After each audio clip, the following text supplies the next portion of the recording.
সহজে অঙ্ক শিখি ইউটিউব চ্যানেলের পক্ষ থেকে সকল শিক্ষার্থীকে জানাচ্ছি শুভেচ্ছা। আজকে আমরা আর গুণন শিখব। হ্যাঁ, তো আর গুণন শেখার জন্য আমাদেরকে প্রথমে ভগ্নাংশ কি সেটা বুঝতে হবে। হ্যাঁ, আমরা যদি ভগ্নাংশটা না বুঝি তাহলে আমাদেরকে আর গুণনটা বুঝতে অসুবিধা হবে। প্রথমে আমরা ভগ্নাংশ কি সেটা দেখি।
আচ্ছা, ভগ্নাংশ কি? হ্যাঁ, ভগ্নাংশ কি?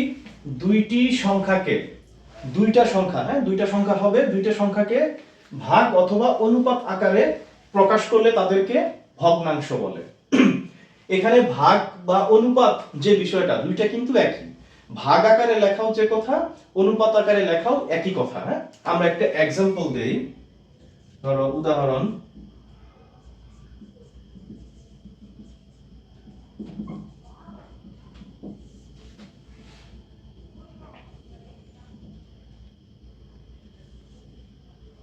ইংরেজিতে দেই। ধরো 4 ভাগ 8। আচ্ছা, আমরা একটা উদাহরণ দিলাম 4 ভাগ 8। এখানে আমরা দেখো ভগ্নাংশ কি। হ্যাঁ, ভগ্নাংশের শর্ত কি? দুইটি সংখ্যা হতে হবে। এই যে দুইটা সংখ্যা, এই দুইটা সংখ্যাকে ভাগ অথবা অনুপাত আকারে, এই যে 4 ভাগ কত? 8। 4 ভাগ কত? 8। তাহলে এখানে ভাগ আকারে এটাকে প্রকাশ করা হয়েছে। এখানে ভাগ আকারে প্রকাশ করলে তাকে কি বলে? ভগ্নাংশ বলে। তার মানে আমার এইটা কি? এটা একটা ভগ্নাংশ।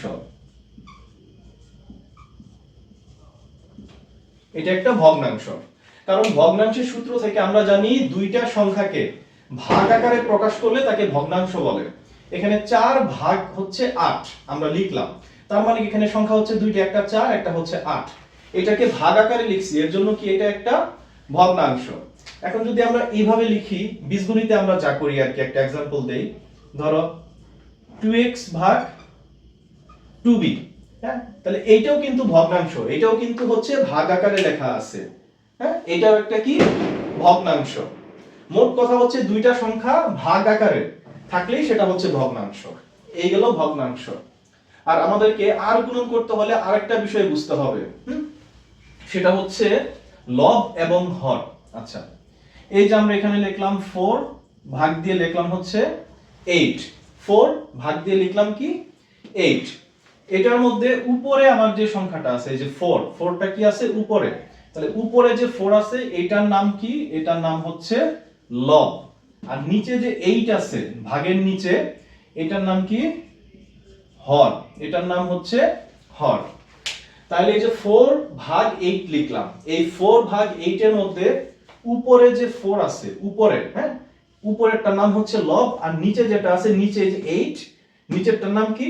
নিচেরটার নাম হর। আচ্ছা, এই গেল লব এবং হর। এখন আর গুণন করতে হলে আমাকে আরেকটা টার্ম বুঝতে হবে। কি বুঝতে হবে? আরেকটা টার্ম। যেমন আমি যদি লিখি, এখানে একটা एग्जांपल দেই। হ্যাঁ, ধরো 2x = 4। কি লিখলাম? 2x = 4। এই যে সমান সমান চিহ্ন দিলাম আমরা, সমান সমান, সমান সমানের ডান পাশ কোনটা? এই যে 4। এই ডান পাশটাকে আমরা কি বলি? ডান পক্ষ। আর এই যে সমান সমানের বাম পাশ, এই যে বাম সাইড, এই বাম সাইডটাকে আমরা কি বলি? বাম সাইডটাকে বলি বাম পক্ষ। হ্যাঁ, বাম সাইডটাকে বলি আমরা বাম পক্ষ। আমরা এখানে কি লিখলাম 2x সমান সমান 4।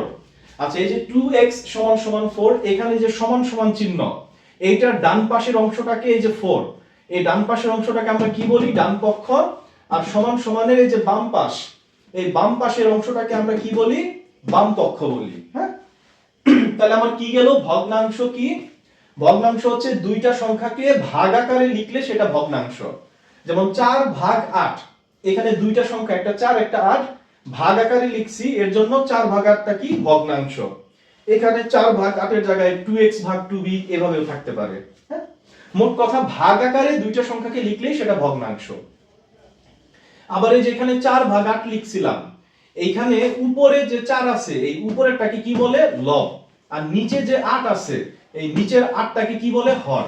তার মানে ভাগের উপরে যেটা থাকবে সেটা হচ্ছে লব, আর ভাগের নিচে যেটা থাকবে সেটা হচ্ছে হর। আর লাস্ট আমরা কি শিখলাম, এই যে 2x সমান সমান 4, এই যে সমান সমানের দুই পাশে যদি আমার দুইটা অংশ থাকে অঙ্কে, তাহলে ডান পাশের যে অংশটা সমান সমানের ডান পাশ সেটার নাম হচ্ছে ডান পক্ষ, আর সমান সমানের যে বাম পাশ সেটার নাম কি বাম পক্ষ। হ্যাঁ, এখন আমরা শিখব হচ্ছে আর গুণন।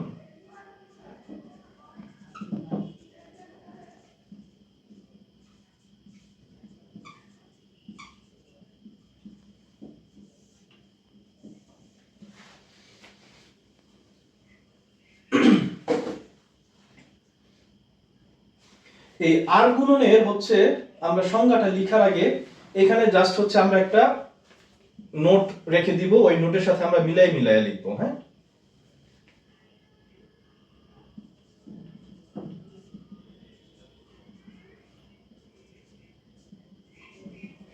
এই যে আমরা তো এইভাবে লিখতে পারি একটা, হ্যাঁ জাস্ট আমি লিখলাম এটা একটা অঙ্ক।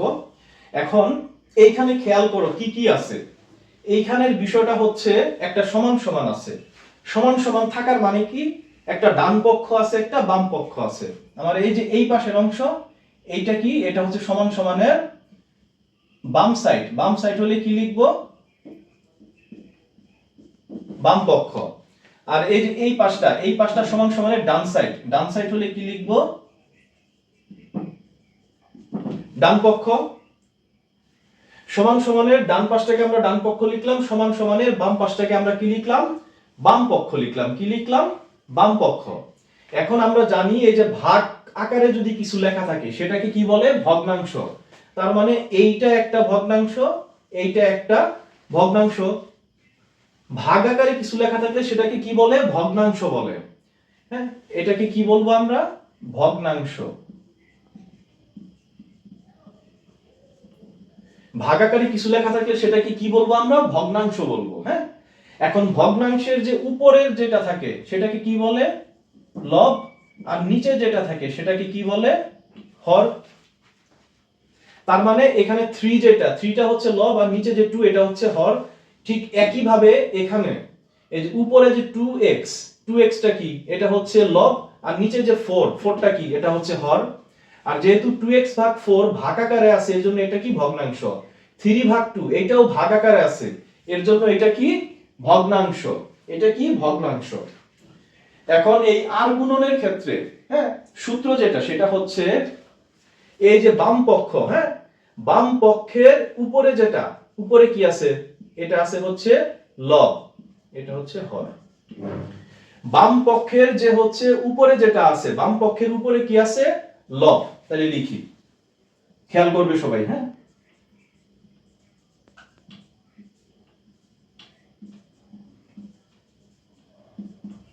এই যে বাম পক্ষের লব, বাম পক্ষের উপরে যেটা বাম পক্ষের লব, এইটার সাথে গুণন হচ্ছে এই যে ডান পক্ষ, ডান পক্ষের হচ্ছে হর উল্টাটা, মানে এক পাশের লব আরেক পাশের হর দিয়ে গুণ হয়, এটা হচ্ছে আর গুণনের নিয়ম।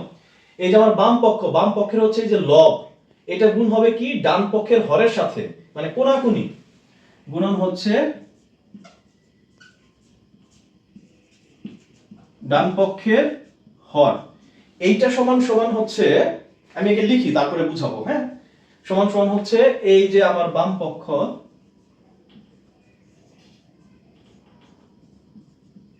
বাম পক্ষের হর গুণন ডান পক্ষের লব। এটা হচ্ছে আমার আর গুণন। আর অর্থ কি? আর গুণন অর্থ কি? আর গুণন অর্থ হচ্ছে কোনাকুনি গুণন। কোনাকুনি গুণন কেমনে হচ্ছে এখানে? এই যে দেখো, আমরা যদি এটা লিখি, এই যে 2x ভাগ হচ্ছে 4 সমান সমান 3 ভাগ হচ্ছে 2। আমরা একটু লিখি, লেখার পর আমরা ক্লিয়ারলি বুঝতে পারবো। হ্যাঁ, তাহলে সমান সমান, যেহেতু সমান সমানের দুই পাশে দুইটা অংশ আসছে, সমান সমানের দুই পাশে দুইটা অংশ থাকলে এইটা অঙ্ক করার ক্ষেত্রে কিন্তু আর সমান সমান দেওয়া যায় না। এটাকে কি লিখতে হয়? এটাকে বা লিখতে হয়, বয়াকারে বা। কি লিখতে হয়? বা। এখন আর গুণনের ক্ষেত্রে আমার নিয়ম কি? বাম পক্ষের লব। এই যে এটা হচ্ছে ডান পক্ষ, এটা হচ্ছে বাম পক্ষ। বাম পক্ষের লব কি এখানে? 2x। 2x গুণন হচ্ছে ডান পক্ষের হর। এই যে এটা হচ্ছে আমার ডান পক্ষ, এটা হর। হর মানে কি? নিচেরটা। এই যে 2 সমান সমান বাম পক্ষের হর। এই যে বাম পক্ষ কি আমার? এইটা বাম পক্ষের হর। হর কি? নিচেরটা। এই যে নিচেরটা হচ্ছে 4 গুণন হচ্ছে ডান পক্ষের লব। এইটা হচ্ছে, এই যে এই পাশেরটা হচ্ছে ডান পক্ষ। ডান পক্ষের লব কোনটা? এই যে উপরেরটা। উপরেরটা কত? 3। তাহলে আমার কি দাঁড়াইলো? এই যে 2, এই 2 এর সাথে আমার এই 2 এর কিন্তু গুণ হইছে। আবার এই যে 3, এই 3 এর সাথে এই 4 এর গুণ হইছে। খেয়াল করে দেখো, এটা কিন্তু কোনাকুনি গুণ হইছে, সোজা না। এই যে 2x আর 3 গুণ হয় নাই, 4 আর 2 গুণ হয় নাই। গুণ হইছে কি? কোনাকুনি। এই পাশের উপরেরটার সাথে এই পাশের নিচেরটা, আবার এই পাশের উপরেরটার সাথে এই পাশের নিচেরটা কোনাকুনি গুণ হইছে।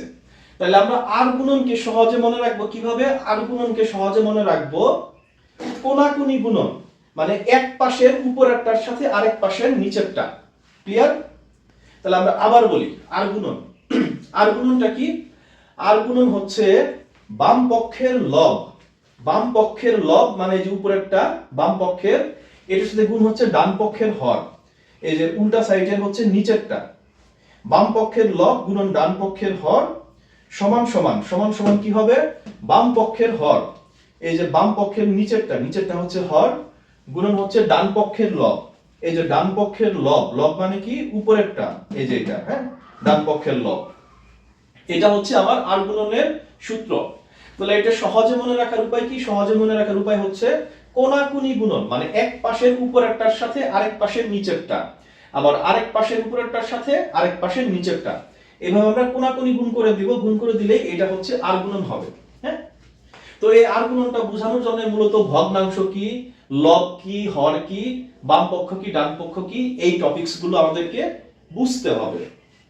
বীজগণিত করার সময় অনেক জায়গাতেই এই আর গুণনের প্রয়োগ আছে। তো আমরা সবাই আর গুণনটাকে খুব ভালোভাবে মনে রাখার চেষ্টা করব। হ্যাঁ, তো আজকের জন্য এতটুকুই। ধন্যবাদ।